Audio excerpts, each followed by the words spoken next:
Hello everyone. So today on Writing Notes I'm going to talk to you about the differences between direct and indirect rhetoric. So rhetoric, as you hopefully all know, or if not you can check out some of my earlier videos, rhetoric is the art of persuading people to do what you want them to do. According to Aristotle, it is the capacity for observing in any given situation the available means of persuasion. So basically what this means is not only that you have the tools to convince people, but that you recognize which are the right tools to use at the right time. And part of this means knowing your audience. And that's one of the most challenging components of rhetoric, is you need to be a psychologist, a practical psychologist, to be a great rhetorician, or even a good rhetorician. So you need to know what kinds of things your audience is going to expect, what kinds of evidence they're going to find persuasive, what kind of ideas they already hold about your subject. And one of the most important things that you need to know is how they're likely to receive the message that you are sending as a rhetor. Are they likely to be hostile to the message? Are they likely to be open to the message? And this is a fundamental rhetorical question you want to be able to answer. And one of the things that and that's going to shape your rhetoric then. You make rhetorical choices based on your audience, based on what they are going to be persuaded by, what they are going to, what attitude they're going to approach your subject and you as a speaker with, etc., etc. And one of the choices you want to make is whether you use the direct or the indirect approach. Now, the direct approach is really sort of the way that we in Western rhetorics, the US and Europe, tend to be trained to do things. It's a sort of linear approach where there's an old sort of cliche about Western rhetoric, that you start by saying, here's what I'm going to tell you, and in the body of the paper you say, now I'm telling you, and in the conclusion you say, this is what I've just told you. This is kind of what the direct approach is. So the direct approach starts by immediately identifying the key argument or point that you're trying to persuade the audience of. So let's say, for instance, that you were, I don't know, writing a paper about why student athletes should get paid. So there's your subject. If you're adopting the direct approach, you start by saying, I believe student athletes should be paid for X, Y, and Z reasons. Or I believe they should be paid using this particular scheme, or whatever approach you want to take. So you open with, or near the beginning at least, not necessarily the opening, but somewhere in that probably introductory paragraph or within the first page, you say, here is the argument that I'm making. Now the indirect approach takes the opposite approach, as you might assume. So indirect rhetoric starts with the evidence. It starts with your reasoning, it starts with the data, it starts with explanations and justifications, and then it builds up to the conclusion. There's, depending on which sort of cultural or intercultural rhetoricians one listens to, this can be seen as a sort of East Asian approach to rhetoric, with a sort of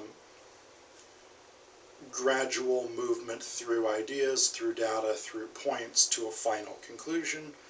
There's disagreement about how well that model actually sort of maps onto traditional East Asian rhetorics, but that's neither here nor there for the moment. The point is that if we go back to this idea of student athletes should be paid, if you wanted to take the indirect approach, you might start by, for instance, establishing, say, the amount of money that the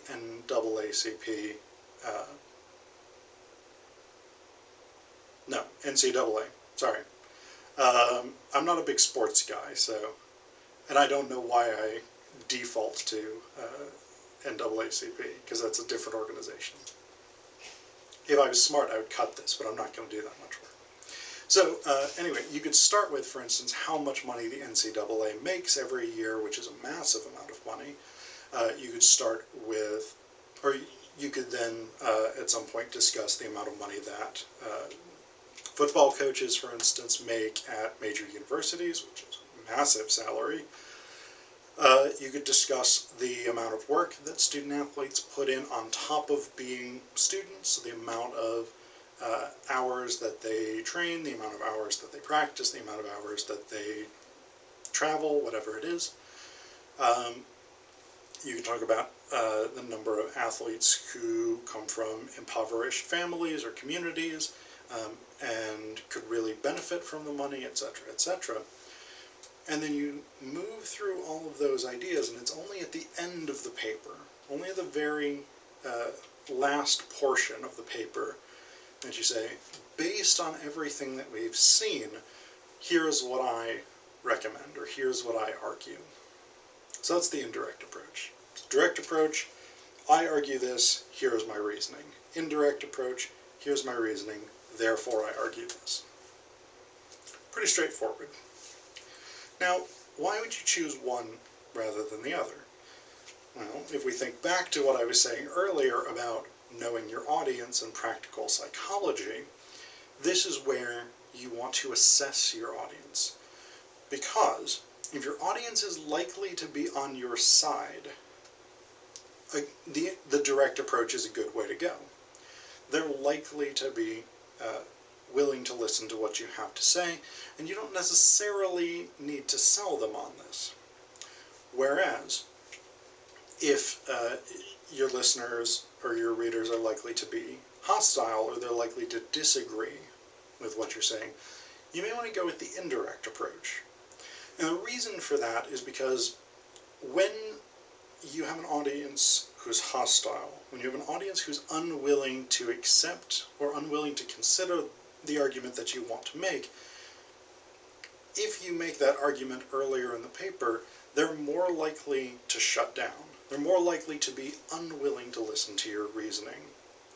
And so, if you present your reasoning, you say, here's all this information, here's all these explanations, here's a lot of data, etc., etc., they may consider that data with a more open mind, and then once you get to the conclusion, the end portion of the indirect approach, you can say, now, based on all of this information that you've already considered, the logical conclusion is whatever I'm arguing.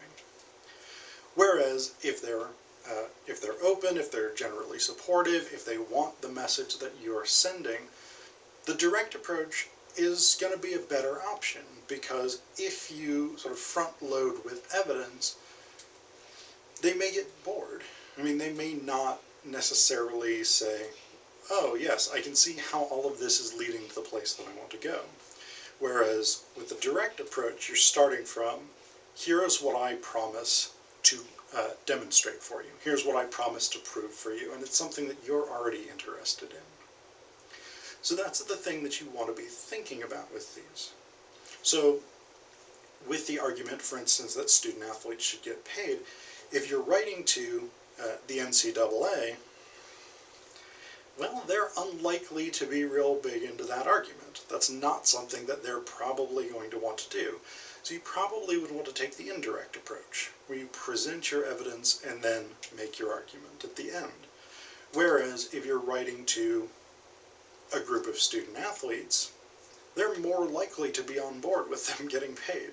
And so the direct approach is going to say, I promise you what you want, and now I'm going to explain why it's a good thing. So this is one of the things that you want to be thinking about as you're trying to figure out how to most effectively appeal to particular audiences and how to most effectively persuade them. Are they hostile or supportive? And how are you going to structure the argument that you're making based on that? Are you going to use the direct or the indirect approach? Thanks.